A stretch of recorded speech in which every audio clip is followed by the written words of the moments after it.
Welcome to the ShadowBear Story Session. Got a real PowerPoint going.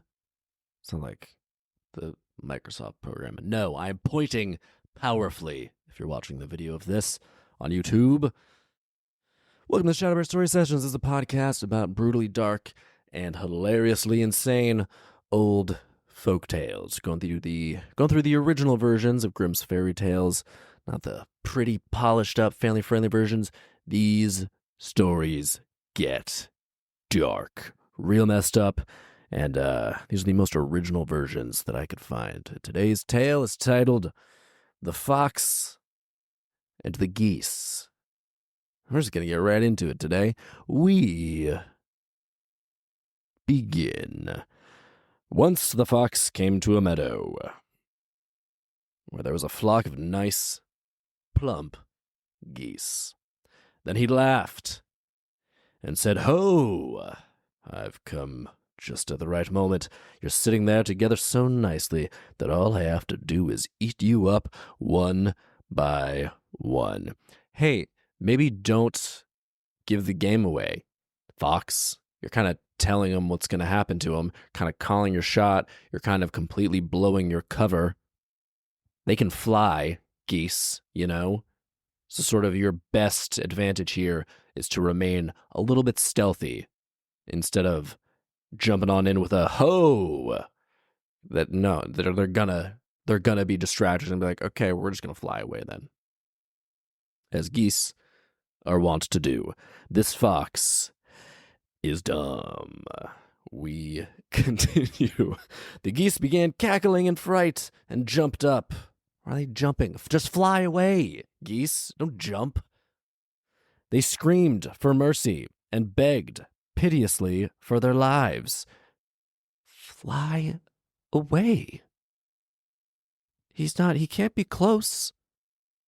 He can't be close. Also, he might get one of you, but he's not going to be able to get you one by one. He gets one of you, the rest of them are gone. That's so simple, so obvious. Come on, guys. Think it through for like a second. I guess geese aren't that smart. I mean, the fox isn't that smart either. Why is he like going all fee-fi-fo-fum? All these geese. Get to business, Fox. Don't Bond villain this thing and tell them your plan before you do it. Just do it. I would have killed James Bond so efficiently and quickly. You don't have to tell anyone your plans. Just do the damn thing. All right. We rejoin this story as the geese are crying for mercy. However, the fox said, "No mercy. You've got to die." All right, so the fox is also just a dick, I guess. And again, as all of this is happening, all of them could be flying away, maybe minus one that would get caught. Finally, one of the geese plucked up her courage and said, "Well, if we poor geese must surrender our innocent young lives," it's weird, "then show us some mercy by granting us one last prayer so that we won't have to die with our sins." What? Why is we bringing religion into this? Also, what sins are geese committing? What are geese even capable of committing sin-wise? You know what I'm saying? Like coveting neighbors' geese wives? What could they steal? They don't have any possessions. Honor thy father and mother? I'm running out of ones that I know. Maybe they could have been mean to their mom and dad. That's like the most I can think of. It's pretty light sin, if I'm being honest. But, yeah, why are they bringing this? It's getting weird. This better be a distraction. After that, she continued, we'll line up in a row so that you'll continually be able to pick out the fattest among us. I mean, maybe she sees that this fox is not the sharpest, and so she's laying a little trap for our guy here. Let's hope so. "All right," said the fox. "That's a fair and pious request. I'll wait until you're done." All right, yeah, fox is an idiot. So the first goose began a good long prayer and kept saying, "Ga, ga." It's not a prayer. How is that a prayer? I mean, she kept a good long prayer and kept saying, "Ga, ga." That's not a prayer. Since she refused to end her prayer, the second didn't wait for her turn and also began saying, "Ga, ga." And when they all will have finished praying, the tale will be continued to be told. But in the meantime, they're still saying their prayers. The end. What the, what the hell, guys? You can't just end a story like that. You can't just have like a story be like, oh, it's going on right now. You can't be like, if you went into a movie or like a documentary, they do documentaries about people who are still alive. They can't be like, we'll get back to you when it's done, but it's happening still right now. It's like, no, you end it somehow. This isn't storytelling, guys. What are we doing here? Also, this is a folktale. If there's some lesson to be told, what's the lesson here? This isn't a like long-term plan. Like there's no way this is an effective solution to their problems. First off, the fox is obviously just going to be like, okay, you guys are messing around on me and you're not actually praying, so I'm just going to eat you. Like, this isn't going to be effective in any way towards their ends.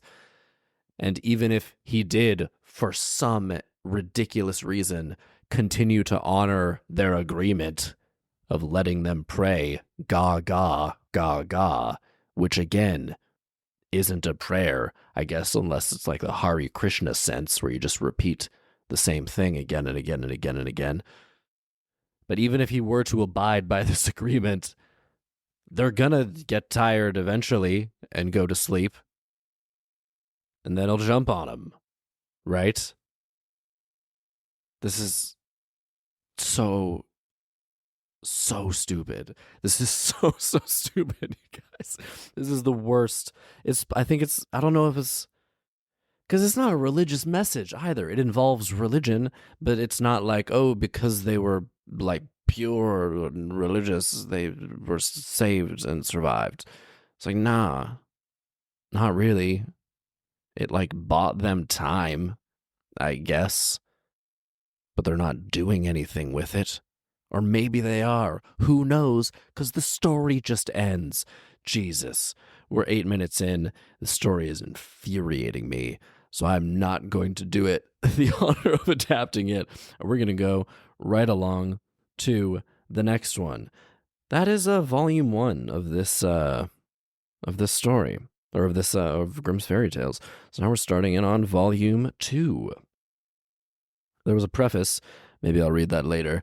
But I didn't expect that story to be so ridiculously stupid and bad. So I was expecting that to be an entire episode. But since it sucked, we're going on to the next one. The Poor Man and the Rich Man is the name of this tale. We begin. In olden times, when the dear Lord himself was still wandering the earth among mortals. Is that what religion is that? I mean, some of these are like Christian or Catholic, like it's clearly with like the praying and stuff. Actually, I don't know. It just said praying, and then they started saying ga ga ga ga. I don't know what religion that is, but it seems like some of these have like Christian Catholic stuff. But in that mythology or lore, the Lord himself was never just like walking around. He was up in like heaven. He made Adam and Eve, and then he sent Jesus down. It's not just like walking around himself. Anyway, let's see what's going on here. In this version of events, he was. Or maybe it's a different Lord. I don't know. But using the word Lord definitely says Christian or Catholic to me. When the dear Lord himself was still wandering the earth among mortals, he happened to grow tired one evening. He wouldn't get tired. What is happening here? This is, all right, I'm going to have to like just completely wipe my mind clear of any religious knowledge or foundation that I have. I was raised Catholic, so I do have a basis of knowledge here. I'm not like super learned on the Bible and stuff, but I know some stuff. And God getting tired was never a thing that happened ever. So I'm just going to have to accept this isolated reality, suspension of disbelief. The world of this one story, the poor man and the rich man, is clearly its own contained universe. So we're going to have to just approach it as such. So, happened to grow tired one evening, and night descended before he could reach an inn. Then he saw two houses right in front of him, just opposite one another. One house was large and beautiful and belonged to a rich man, and the other was small and shabby and belonged to a poor man. Don't know why they're in the same neighborhood. Seems kind of mean for a rich guy to just be like rubbing it in. Help your buddy out. Our dear Lord thought, I'm sure I won't be a burden to the rich man, and he knocked at the door. What do you mean I won't be a burden? You're God. Do whatever you want, man. Or a woman. Does it say he here? Yeah, it says then he saw two houses. Okay. And he knocked at the door. All at once, the rich man opened the window and asked what he wanted. A night's lodging, he replied. The rich man examined the traveler from head to toe, and since the dear Lord was dressed very simply and didn't look like he had much money in his pockets, the rich man shook his head and said, I can't put you up. Put you up? Did people talk like that in olden times? This is supposed to be a very original version. Maybe, the translation isn't super old, so maybe it's a translation that's trying to sort of honor the colloquial nature of whatever the original was. In any event, I can't put you up. My rooms are full of seeds. What? What do you mean your rooms are full of seeds? Is that a metaphor? Like your kids? You call your kids your seeds? Somebody could be actually full of seeds. Maybe he's just trying to seem crazy. If I went up and was like, hey, can I crash at your place for the night? And that person was just like, I make leotards, and like ran around and threw a bunch of tortilla chips in the air, I'd be like, I'm going to find somewhere else to sleep. So maybe he's just trying to act crazy. Like, my house is full of seeds. So maybe that's a strategy here. If I were to put up all the people who knocked at my door, then I'd soon have to go out begging for myself. What? No. I mean, if that logic holds up, if I gave everyone $5 who asked, then I'd be out of money myself. First of all, if you're a rich guy, not that many people probably ask you for $5. Just like not that many people probably ask him to stay there. But also, you can still stay there no matter how many people are staying there.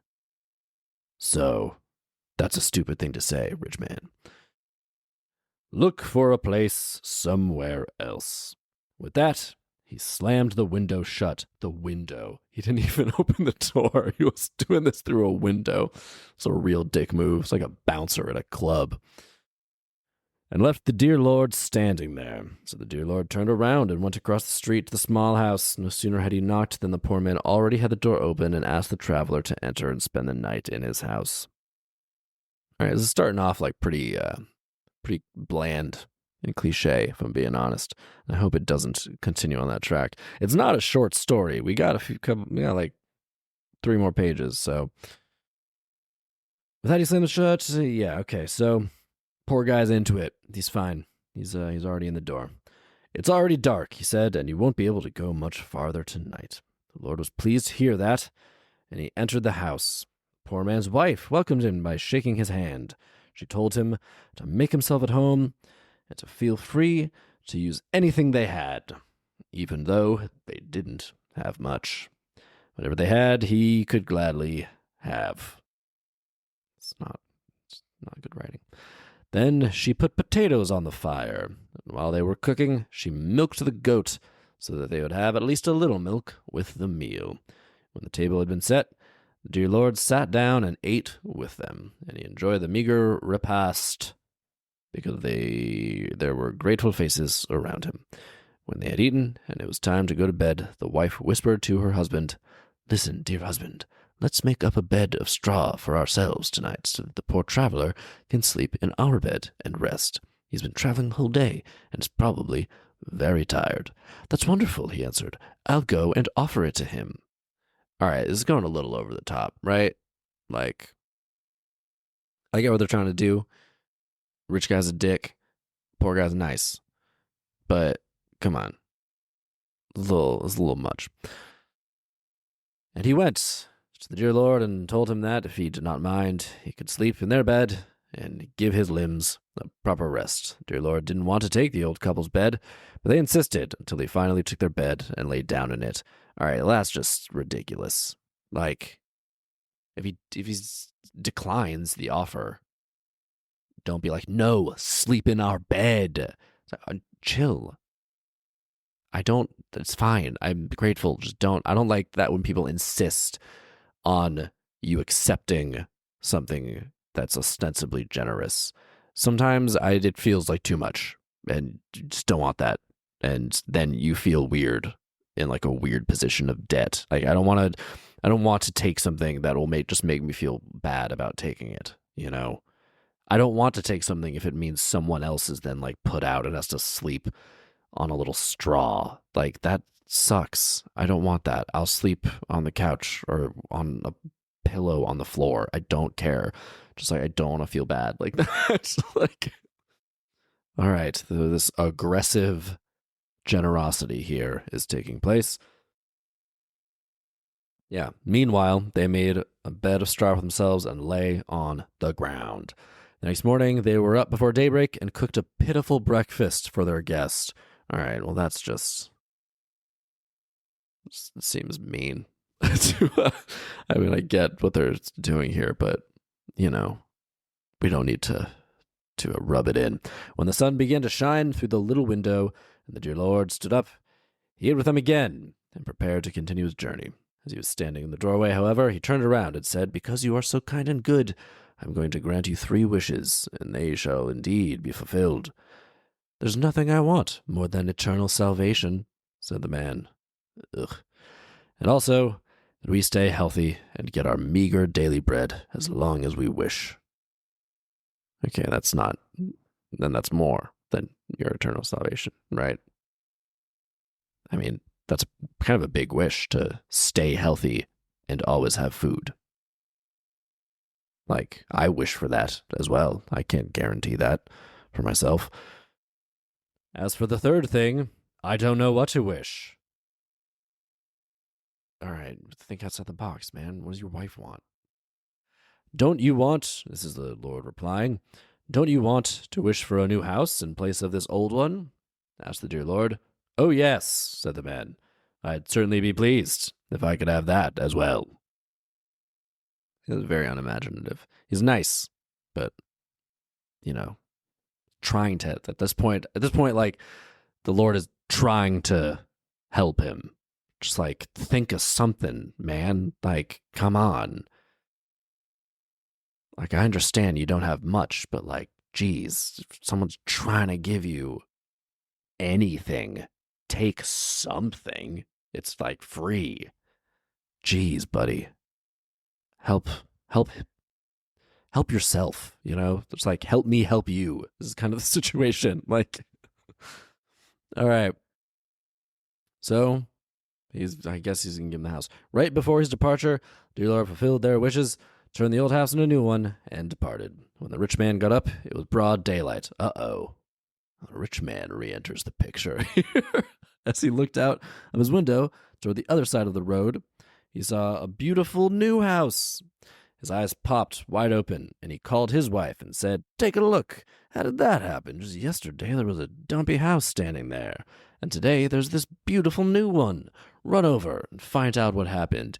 This dude's not even going to go over himself. This dude's sending his wife over. It's like, "Hey, Margaret, a new house over there. How'd they build that so fast? Go see what's going on."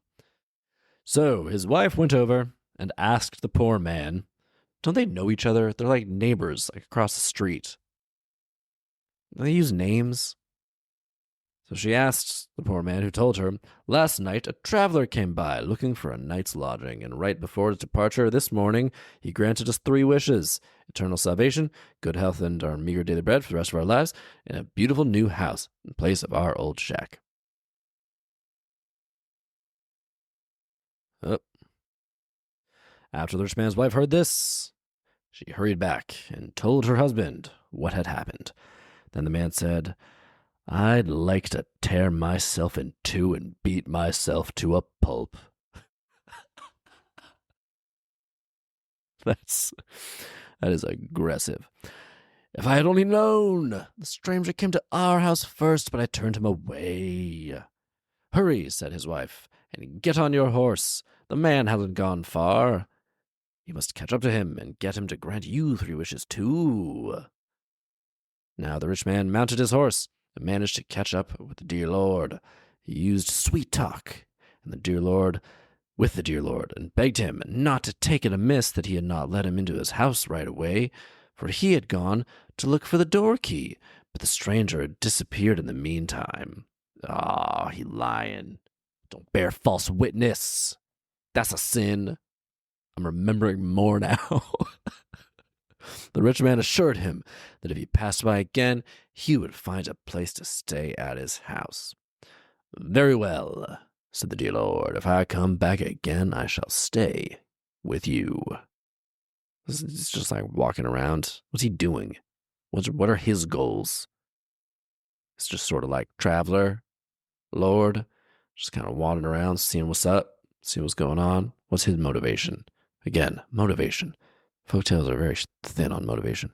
Then the rich man asked him whether he could also have 3 wishes, like his neighbor. He's just going to come out and say it. Come on, you didn't do anything, buddy. Wait, you got to wait until he comes back and stays with you, you know? The Lord said yes, but that they would not turn out well for him, and it might be best if he refrained from wishing for anything. What? So he's like, "Okay, I'll grant you 3 wishes, but they're not going to go good for you." All right, then just don't do it. Don't grant him 3 wishes unless you actually want, like, to torture this man. In which case, could just do that, right? Because you God. So what's going on here?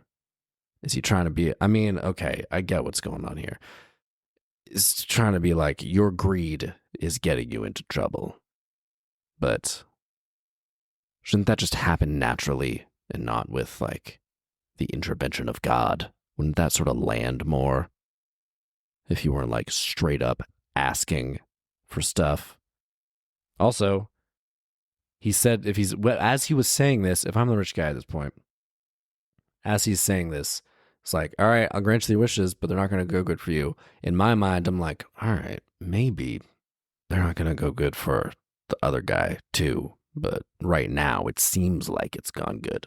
Like one of those things where at first it seems like it's okay, but then it turns sour. He doesn't know the long game of what the wishes for the poor man will turn out to be.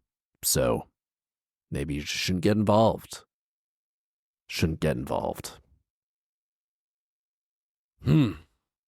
Okay, so he's asking for wishes, and Lord is like, "Hey man, maybe not. Maybe they're not going to go good for you. So be best if you don't wish for anything." We continue. The rich man disagreed and asserted that he'd be able to choose something good if he knew for certain that the wishes would be fulfilled. What? What does that mean? Choose something good. He's saying it's not gonna go good. Dude, this rich man is stupid. Everyone's stupid. "Just ride home," said the dear Lord. "The 3 wishes you make shall be fulfilled." What? Just get out of here. Whatever you want, it'll be fulfilled. Don't worry about it. Now the rich man had what he wanted, so he rode home and began to ponder what he should wish for.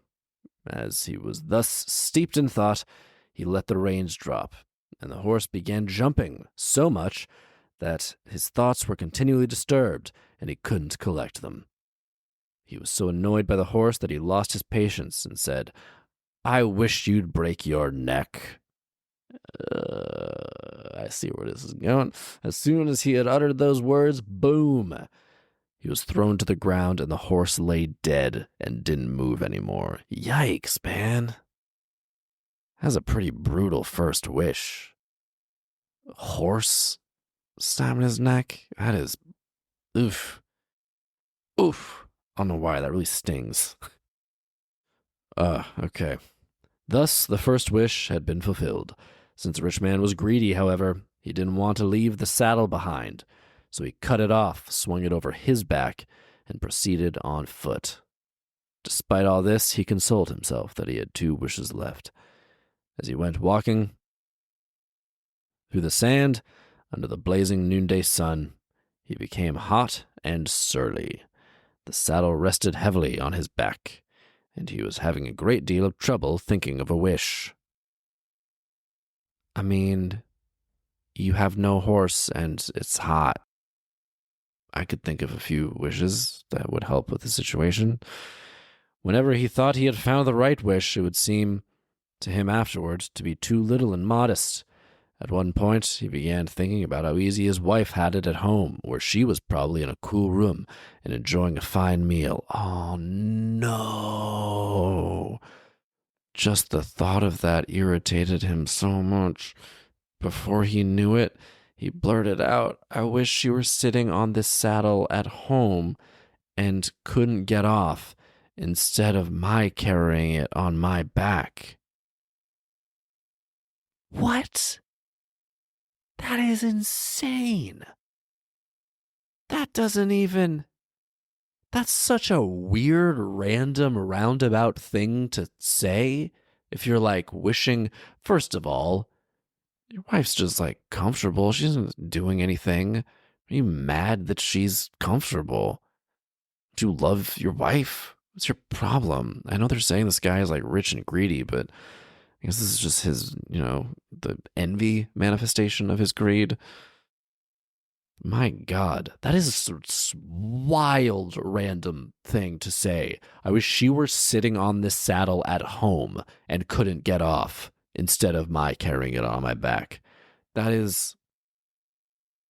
Also, I understand the point of the story. They're saying, like, he has greed and malice in his heart, and so the things he wishes for are going to be negative things that will just, get him into trouble. But pretty stupid, right? Like, and also at this point, couldn't he just wish to undo the previous wishes? Like, I thought this was going to be sort of like a devil's promise kind of thing, which would be ironic considering this is the Lord. I keep calling him the Lord because they call him this, but like, it's not my Lord. So if, like a devil's promise situation where the wish is granted, but in such a way that it ultimately turns sour and is ultimately a negative. That's usually like kind of clever and fun to see play out, right? It's interesting. It's smart. It's usually good storytelling and writing. This is just a guy getting frustrated and wishing for negative things, which is still landing. The message is still landing. I'll give it that. It's like, mean guy makes mean wishes, and therefore...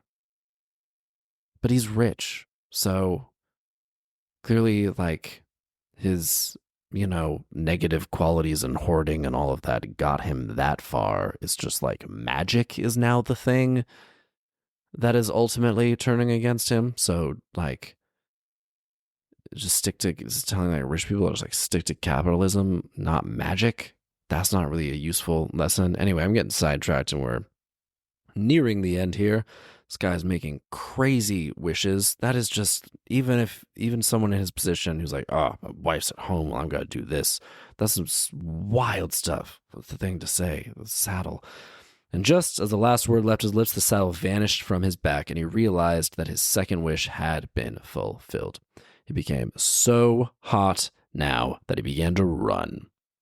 Oh, God, that's not going to make you less hot, bro. that's definitely only going to make things worse. He was looking forward to sitting down alone in his room where he would think of something great for his last wish. Like, all right, at this point, just don't say anything. Like, clearly it's verbal, so thinking stuff isn't going to make a difference. Come on. You fool me once, fool me twice. This is the third time here.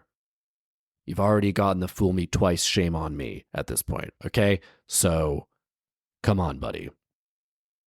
However, when he arrived home and opened the door to the living room, his wife was sitting on the saddle in the middle of the room. Since she couldn't get off, she was screaming and complaining. Yeah, this is understandable. You should be happy, he said. I'm going to get you all the riches in the world with my wish. Just stay where you are. Come on, man. You're already rich. Just get her off the saddle. Everything will go back to normal and be totally fine if you just wish for her to be, like, freed from that wish. And you're totally fine. But, like, even if you get a bunch of riches, she's permanently attached. Your wife is permanently attached to a saddle. You're not going to be happy. Because your wife is not going to be happy. So, come on, man. Like, just undo the wish. That's all it takes. Everything's cool. And honestly, you got off easy. If you, at this point, just, like, call it. It's like, I wish to undo the wish. Even just that one. Even if the horse is still dead. I wish to undo both wishes, to be honest.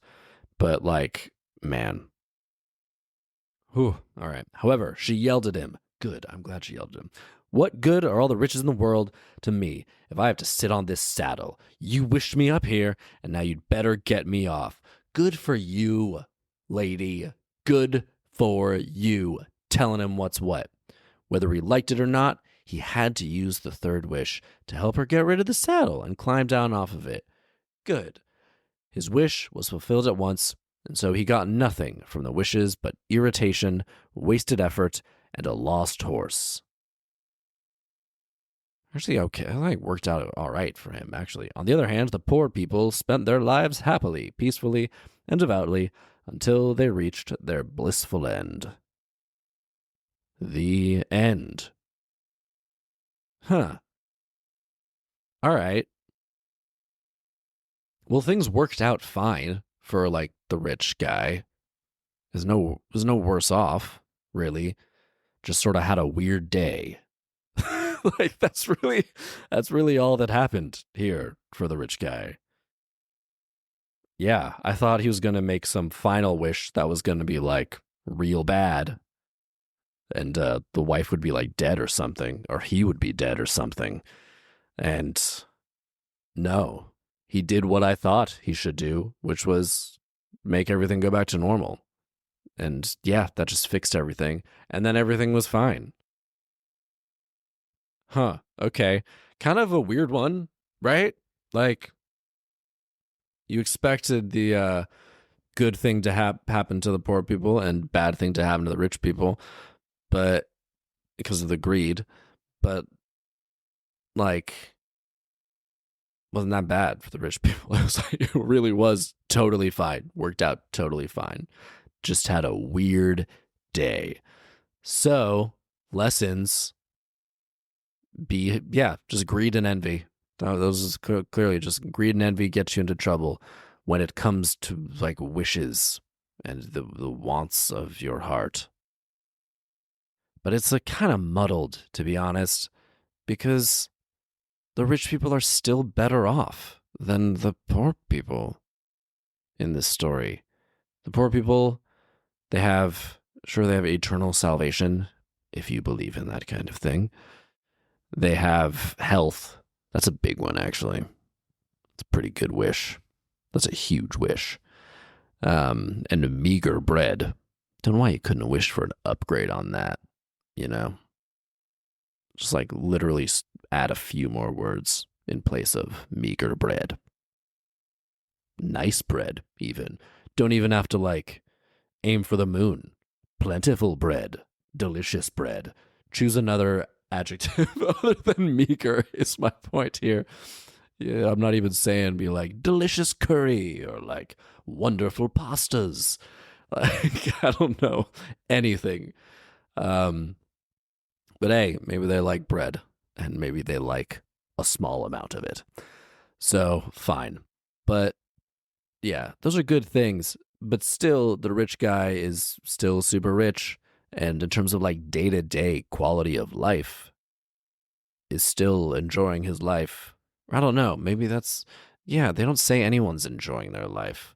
I mean, poor people seem happier. Kind of. They're real desperate about like giving the guy stuff. That doesn't come across as happy either when people are like so eager. It feels very like insecure and needy and people pleasery. You know what I mean?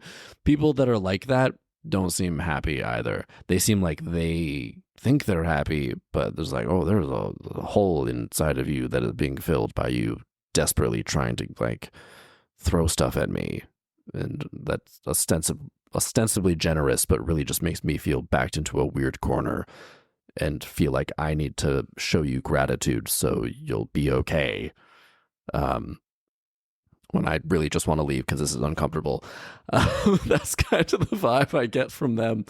And yeah, and the poor people or the rich people have still everything that they had before, and day to day quality of life seems better, or at the very least, they got probably nicer food than meager bread. The health thing, though, I'm really stuck on the health thing. It's a huge deal, huge deal. But yeah, okay. Yeah, lesson is definitely just greed and envy, and how that poisons your hearts and your desires. But yeah, all right, gonna adapt this one. You can do some interesting stuff here. Got a lot to work with. This was a longer story, so I'm gonna get into this. Let's see what we get after the break. All right, we're back with the adaptation for Rich Man, Poor Man. This one is going to be a comedy. I feel like I've been going pretty dark with the adaptations lately, so we're going to go comedy. We're going to lighten this one up a little bit, or at least that is my intention from the outset. Going to be a series, going to be a TV series, and this story, like the folktale, begins with a traveler, played by Michael Sheen. I love Michael Sheen. Love Michael Sheen and everything he does. Seems like a good guy just in general as well. So he will be our person in place of God, or at least in the original story, God. Let's find out if he is in any way godlike in this adaptation. And this will be in somewhat medieval times, roughly, vaguely, not with like modern technology, basically. Or at the very least, it's just not modern day. We don't have phones, we don't have anything like this. Picture roughly medieval times. Villages, maybe some kingdoms, small kingdoms, perhaps. Yeah, that's sort of the atmosphere. And at least a couple hundred years ago. And Michael Sheen, he's walking down a long trading route. And he comes to a walled village. And he enters the village, and he sees the guards on the wall. And they're eyeing him skeptically. And he passes a bunch of shops and stalls. They're all selling various things: fresh produce, food, jewelry, clothing, tonics, healing elixirs, blacksmith shop, all kinds of stuff. And one of the vendors steps out to him and he asks if he'd like a new leather bag, because the one on his back looks so old and weathered. And Michael Sheen says, "Oh, this old bag is just fine. And besides, I haven't got any money anyway."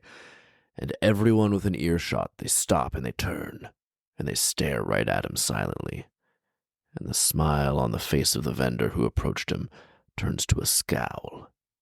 And he says, "Well, what are you doing here if you haven't got any money?" And Michael Sheen, he says, "I'm exploring the world, and it's wonderful people."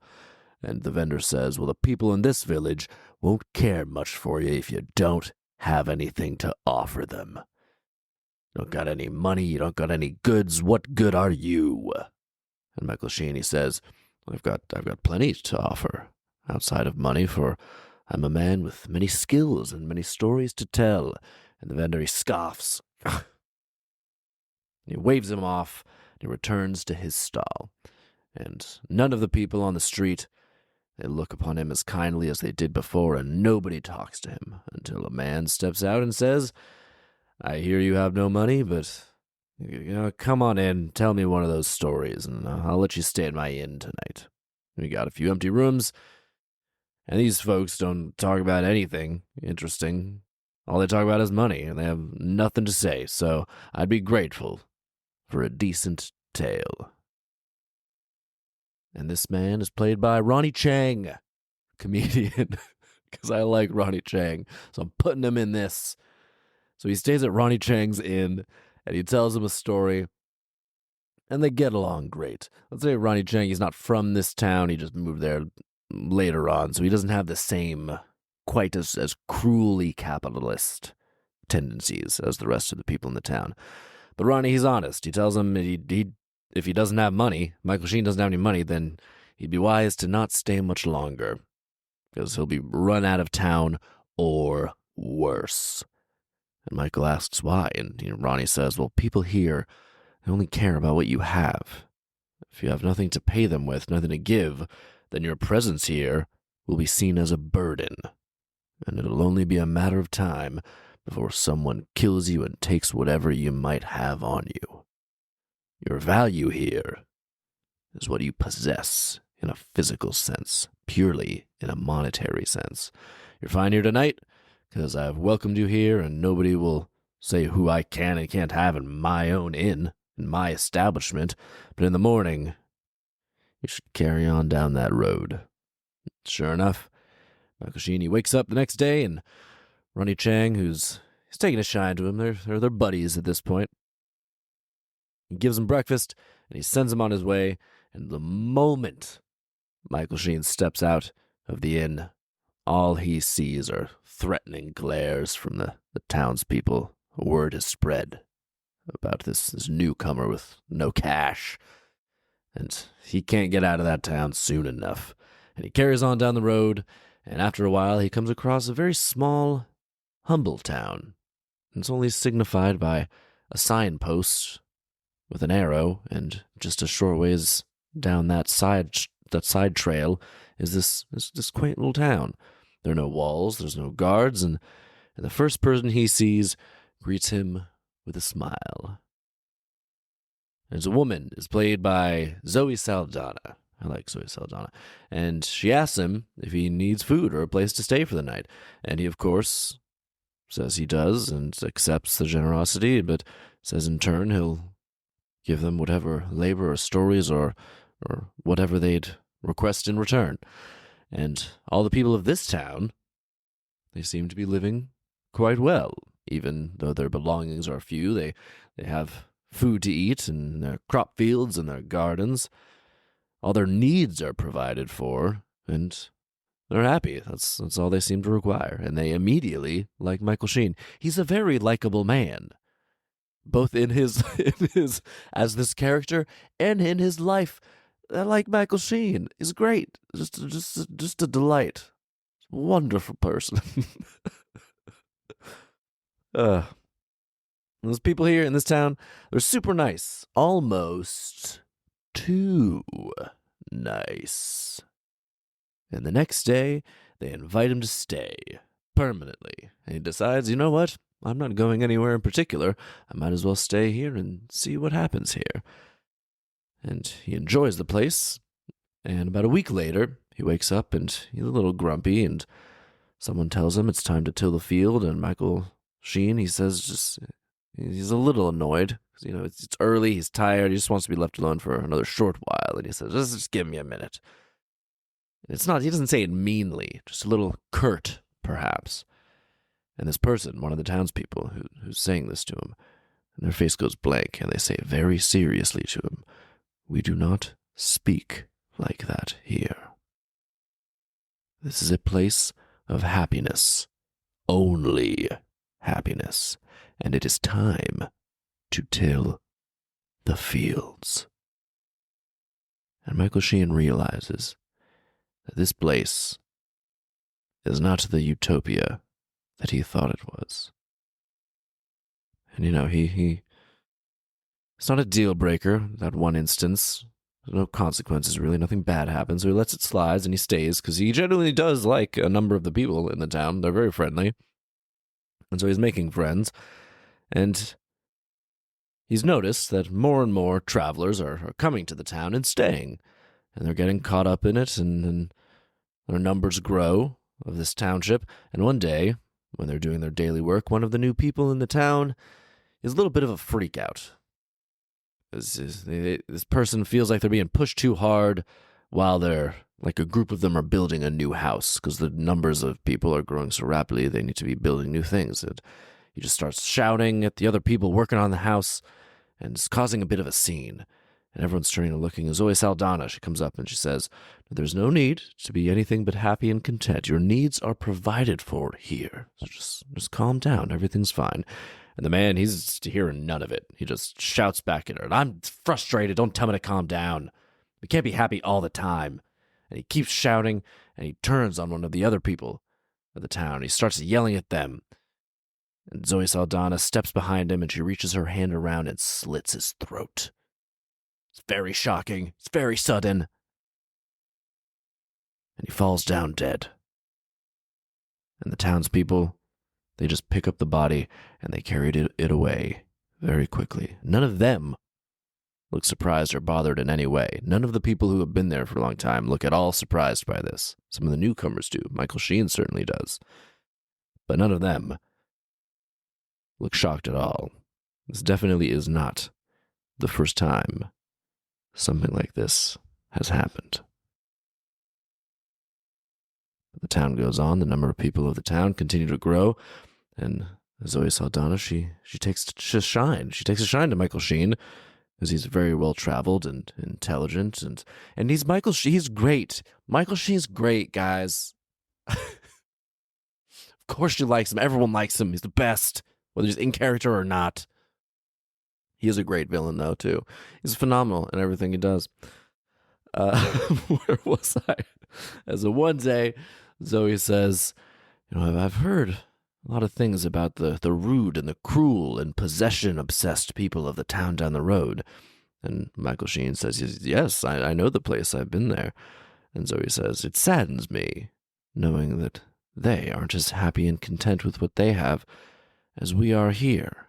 We should bring them into our family." And Michael says, "They seem pretty set in their ways. They live their way, you live yours." And Zoe says, "Then we will show them how to be happy. We'll take control of their village and merge it with our own." So the series then just basically becomes a war between this one town that's money-obsessed people and this other town who are happy in like a full-on militant way. And it would be interesting because it's like, ultimately their goal is to be content with what they have and to not be greedy.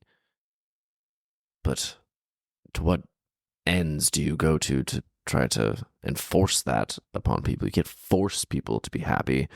In what ways do you check these impulses? And yeah, it's like be happy or die, basically. I think that's a very interesting interesting thing to explore. And of course, nobody can be happy all the time. And Zoe Saldana has no problem wielding her power to influence people to attack the other town, genuinely believing that what she's doing is a good thing, even though she also knows many people will die. As we've seen, she has no problem with people dying in the sake of everyone else being happy, sort of a greater good kind of thing. It brings up just a lot of questions about morality and happiness and contentment and greed. And Michael Sheen, he sort of becomes an emissary between the two towns. Because, he knows Ronnie Chang and the people there, and then, of course, knows Zoe Saldana and all that. And it becomes a battle of valuing only money versus valuing only happiness in an uncompromising way. So it's exclusively money is the one mindset, and exclusively happiness is the other mindset. And they're both kind of sinister and poisonous in their own way, because Because being blindly happy about everything is also kind of it's toxic in its own way. The show will be called Good Vibes Only. Yeah, this is good vibes only. Like, I appreciate people who like try and spread happiness, but it's just you can't have good vibes only all the time. It's just not realistic. It's not possible. We have to be honest with ourselves in in moments that aren't necessarily happy ones. All right, so I wanted this to be a comedy. I did. I genuinely started off wanting this to be a comedy, and it definitely didn't turn out to be a comedy. But you know what? I just let the story guide me. It's what happened. You know, I genuinely think this would be a fascinating show. We got Ronnie Chang as sort of a good guy in the money town. We haven't even met the leader of the money town yet. And then we got Zoe Saldana as the leader of Happy Town. And we'll definitely need, other characters, or at least one other character who's a more level-headed person in Happy Town, kind of the analog for Ronnie Cheng's role in Money Town. And yeah, I would be fascinated to watch this play out. Real character study, philosophy studies here. So there we go. That is the premise of the show, and that will do it for this episode of the ShadowBear Story Sessions. Like, subscribe, tell some people about this show, all that good stuff, so I can keep doing the show because I love doing it oh so much. And yeah, come on back next time for a tale titled The Singing